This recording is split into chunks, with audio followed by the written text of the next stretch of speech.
দেখো, যে সত্যি তোমাকে ভালোবাসে সে কখনোই তোমাকে ভুলতে পারবে না। হয়তো অভিমান করে কথা বলবে না, কিন্তু সারাক্ষণ তোমায় মিস করবে।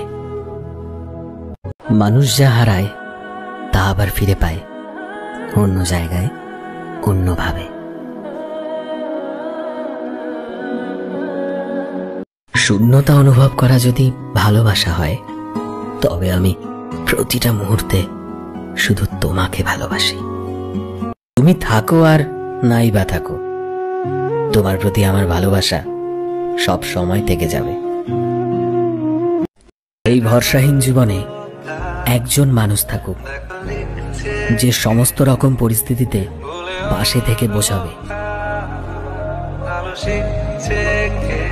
চাইলেই যদি পাওয়া যেত, তাহলে পৃথিবীর কোনো গল্পই অসমাপ্ত থাকতো না। অনেক বছর পর যখন পেছন ফিরে দেখবে, বুঝতে পারবে যে যা হয়েছিল ভালোর জন্যই হয়েছিল।